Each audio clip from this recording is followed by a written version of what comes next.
어떻게 상담을 시작을 해서 네. 어떻게 딱 진행을 하는지 네. 그 플로우를 그대로 가볼 거예요. 파큐라고 들어봤어요? 설문조사지인데 내가 생각하는 중요한 봐야 되는 요소들 좀 썼다가 이제 수업 많아지고 하면 사실 정리하는 게 쉽지가 않아서 처음 상담할 때 이렇게 딱 두고 하면은 그래도 좀 더 뭔가 전문적이어 보이겠지. 그래서 체크해야 되는 부분들이 필수적인 게 일단 이 사람이 어느 정도 운동 경험이 있는가, 그리고 제일 중요한 어떤 운동 목적을 가지고 있는가, 그리고 어떠한 병력을 가지고 있는가, 그리고 여기 있는 부분들은 그냥 평소에 생활 패턴이 어떻게 진행되는지를 보는 거고, 통증이나 그런 거 관련해 가지고 평가나 그런 걸 표시를 하는 거, 표를 설정을 해주겠지. 이 사람이 뭐 예를 들어서 체지방률을 빼고 싶어, 최대한 디테일하게 설정을 해주는 게 좋겠지. 예를 들어 한 20회 했다고 치면은, 그러면 원래 임상학적으로는 한 3개월 정도는 운동을 해야 변화가 생기는데 일어나는 디테일한 변화를 확인을 하긴 해야 되니까 그거는 이제 횟수나 그 사람의 상황에 따라서 딱 정해서 우리가 목표를 딱 뭐 체지방률 20% 중반대에 돌입하는 걸로 목적을 하자. 그래서 현재 체크하고, 그 다음에 1차 했을 때 체크하고, 그 다음에 또 2차 했을 때 체크를 하고, 진행이 되고 있는지 안 되고 있는지를 객관적인 지표로서 내가 기록을 하고 있고, 이 사람들한테 피드백을 주면서 제대로 이 사람이 나를 케어를 하고 있구나, 확실히 신경 써서 주고 있구나를 확인을 하면 되겠지. 재등록할 때 팁인데, 나중에 이제 이 사람이 종료가 다가오면은 이제 재등록 여부에 대해서 물어봐야 될 거 아니야. 좀 이르게 물어보는 분들은 한 5회차 남았기 전이나 보통은 3번 정도 남기 전에 이야기를 하거든. 근데 이런 거에 대한 관리가 하나도 안 들어가다가 갑자기 끝날 때 돼가지고 재등록 어떻게 하실 거냐고 물어보면은 좀 되게 떨떠름할 수도 있단 말이야. 그 인바디를 보통 2주에 한 번이나 이렇게 재잖아요. 재면서 잴 때마다 물어보는 거야. 같이 목표를 정하긴 했지만 그래도 회원님께서 우리가 PT를 시작했을 때 나는 자신이 세웠던 목표, 회원님이 시작하시기 전에 목표를 설정을 해두고 하셨을 텐데 지금 회원님이 생각하기에 한 몇 퍼센트 정도 성취를 했다고 생각을 하세요? 20회 기준으로 4회하고 물어봤어. 뭐 한 50% 정도 된 것 같아요. 그러면 어떤 면에서 50%가 된 것 같고 어떤 면에서 부족한 게 느껴지냐? 그럼 이제 그 부분을 반영을 해서 또 다음 8번째 됐을 때 퍼센트 조금 됐다고 생각을 하시냐 얘기를 하겠지. 그럼 그거에 맞는 피드백을 주는 거고, 엄청 막 낮게 측정을 하는 사람도 있고 만족도가 높아가지고 빨리 측정이 되는 사람이 있을 거 아니에요. 이게 다 끝나기도 전에. 그래서 부족한 사람 같은 경우에는 조금 더 재등록을 해서 그 성취를 이룰 수 있게 한번 이어가 보시는 게 어떠겠냐라고 여쭤보면 되고, 생각보다 만족도를 좀 많이 본인이 느꼈어. 어쨌든 첫 번째 설정하셨던 목표는 달성을 했으니 이후에 조금 더 디벨롭을, 좀 더 다른 목적에 있어서의 그 목표를 한번 세워보자. 그래서 그걸 또 이제 세워주는 거지. 그래서 또 다른 동기부여를 설정을 해주는 거야. 운동을 이렇게 저렇게 알려주다 보면은 이 사람이 선호하는 방식의 운동 방식이 있을 거거든. 어떠한 자극이 제대로 팍팍 바뀌었을 때 되게 기분 좋아하셨던 분들이 계실 거고, 아니면은 막 소도구 같은 거 사람들이 많이 안 하는 그런 동작들을 했을 때 또 만족감이 있으셨던 분이 계실 거고, 그 사람의 성향에 맞춰서 내가 이제 제시를 해주는 거지. 그런 자극이나 이런 거 있으신 분은 몸을 좀 더 이쁘게 만들어 보는 게 어떠겠냐, 더 나아가서 뭐 바디 프로필을 한번 권장을 해보다던가, 아니면은 소도구에 대한 것들을 조금 더 전문적으로 한번 해보는 게 어떻겠냐, 뭐 그런 식으로 제시를 해줄 수 있겠죠. 그래서 그런 식으로 하면서 계속해서 피드백을 받아내고, 애초에 시작할 때 이런 식으로 확실히 목표를 설정을 해주고, 뭐 예를 들어서 통증이 있는 사람들 같은 경우에는 통증이 좀 얼마 정도 나아졌는지, 통증 시각 척도라고 들어봤어요?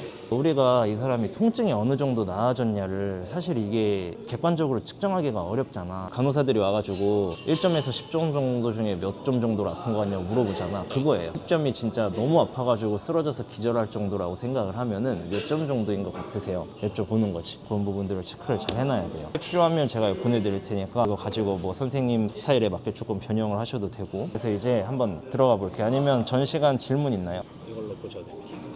찝힘 현상이 있거나 뒷짐을 지고 허리를 세울 때 얘는 어떻게 접근을 하는지를 얘기하는 거지, 상하모근 절망할주에 대해서.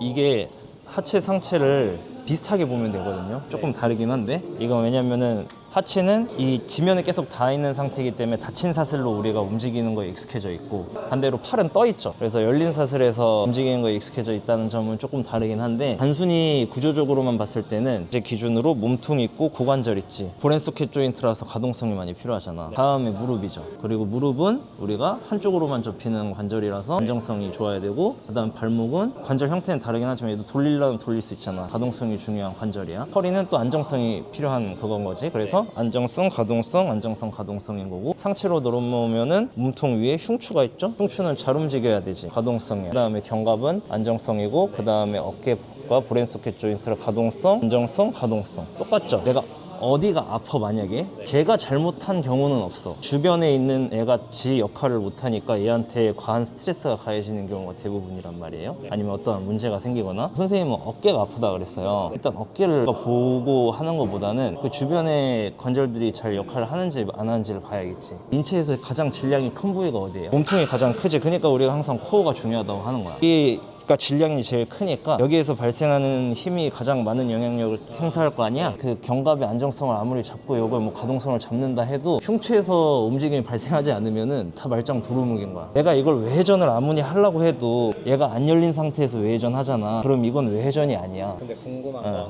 근위에서 원위가 맞지 않나요? 그러니까 이게 뒤집히는 게 내회전이잖아요. 그럼 내회전 되는 게 잘 안 된다는 건데 이거를 먼저 해보고 그 다음에 이쪽으로 접근하는 게 맞는지. 근위에서 원이라고 했잖아 본인이. 근위가 어디야? 통증 부위에서 근위에서 원위. 아니지, 움직임은 항상 여기서 이렇게 뻗어져 나가는 거야. 근데 지금 선생님 어깨를 본 거잖아. 반대로 보고 있습니다. 어깨가 아픈 이유가 견갑이나 흉추, 팔꿈치 중에 문제가 있을 수도 있는데 얘나 무릎은 구체적으로 만들어내기가 쉽지 않은 애들이야. 그래서 보통은 여기를 먼저 봐야지. 흉추. 여기가 안 열린 상태에서 전발 황추 들어가는 거 막으려고. 그래서 우리가 어깨에 재활하면 백날 다 이것만 시키잖아. 근데 이거를 이 상태에서 해봤자 얘는 이미 전방으로 밀려있는 상태야. 근데 여기서 계속 이거 돌리면 계속 오히려 찝히는 거지. 얘를 열어줘야지. 일단 1번은 흉추의 가동성 먼저 만들어야 되고, 그 다음에 견갑 안정성을 위한 운동들을 해주면 돼. 그리고 어깨는 우리가 뭐 가동성이 큰 관절이라서 가동성이 부족할 거라고 생각을 하는 경우가 많거든. 근데 이게 고관절이랑은 또 다른 점이 뭐냐면은 고관절은 실제로 가동성이 낮은 경우가 많아. 그러면 얘는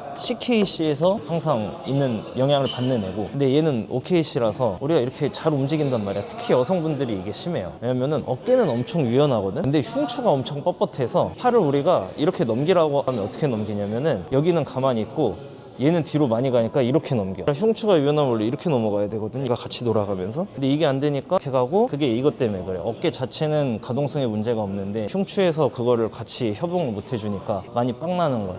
선생님도 그럴 확률이 거의 90%라고 봅니다. 디테일 10%의 그건 또 있겠지만 그거 관련해서도 트레이닝을 한번 해보면 되죠. 또 질문이 또 있나요? 허리가 뜨는 사람도 있잖아. 골반의 후방경사를 유도하다가 허리가 먼저 뜨는 경우에는 어떻게 하는지. 그거는 둥근을 수축한 게 아니지. 형태는 허리가 더 꺾여 보이거든. 근데 그거는 내가 허리를 꺾어서 만든 게 아니잖아. 둥근을 수축을 해서 만든 거는 괜찮아요. 실제로 꺾여지는 거지. 근데 힘을 둥근에서 잡아주고 있는 거잖아. 그러니까 허리에는 부담이 훨씬 덜하지. 그래서 나중에 오버헤드 프레스 같은 거 고중량으로 하면은 엄청 꺾여 보이거든요. 근데 그때 내가 둥근만 잘 잡고 있으면은 문제가 별로 없어. 그것들이 잘 지켜지는 부분들이라면은 사실 딱 눈으로 봤을 때 좀 과하게 꺾여 보이긴 해도 크게 문제는 없어. 근데 그건 사람에 따라 조금 달라서 그렇게 하면 됩니다. 그 견갑 각도나 모양이 조금씩 달라서 이게 또 안 맞아지는 사람들이. 그럼 이제 가봅시다. 우리가 이제 수업을 시작을 하게 됐어요. 어떤 운동들을 했었는지 그럼 얘기해 줄 수 있나요? 머신이랑 프리웨이트 위주로 했었고요. 헬스를 그러면은 한지는 얼마나 됐어요? 6년 정도. 6년 정도? 이게 웨이트 트레이닝 위주였던 거죠? 네. 그리고 요거 말고 다른 운동 혹시 해보신 적 있으세요? 서핑이랑 요가 위주로 했어요. 서핑, 요가. 보통 그 경력이 어느 정도 돼요? 서핑은 7년 정도 됐고 요가는 3년 정도 됐어요. 6년 정도. 주로 운동 목적을 어떤 목적으로 가지고 요즘에 운동을 하고 계신가요? 이제는 기능을 많이 올리는 쪽으로 운동을 하고 있습니다. 웨이트를 하면서 기능적인 측면이 많이 떨어져서 ROM이 잘 안 나오는 데가 많아가지고. 그러면은 그 기능 향상이라고 하는 부분이 사람들마다 생각하는 게 조금 달라서, 어떠한 특정 스포츠를 오래 하셨고 지금도 하시고 계실 테니까 그걸 더 잘하려는 측면에서 기능을 향상을 하시고 싶으신 건지, 아니면은 그냥 건강적인 측면에서의 기능을 말씀하시는 건지, 어떤 쪽에 좀 더 가까울까요? 건강보다 한 단계 더 높은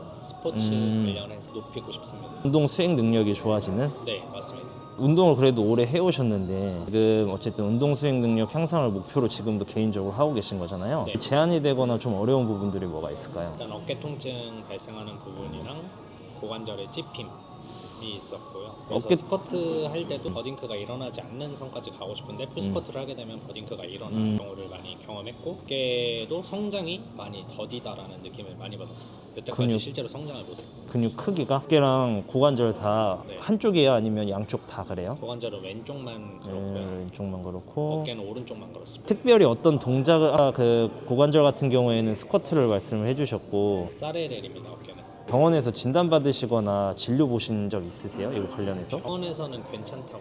병원에서는 크게 문제가 없다고 했고, 네. 근데 엑스레이까지 찍어보진 않았습니다. 찍어보지도 않고 진료를 했어요? 이 정도 움직임 나오고 건강한데 왜 왔냐라는 식으로 하셔서 진료를 제대로 본 건 아니네. 제대로 확인을 해보려면은 네. 병원 가서 진료를 한 번 더 보는 게 사실 제일 좋고, 그럼에도 불구하고 크게 뭐 문제가 없다고 하면은 네. 구조상의 문제가 없다고 하면 움직임에 관련된 문제일 거라서 네. 그런 부분들은 제가 도와드릴 수 있으니까 네.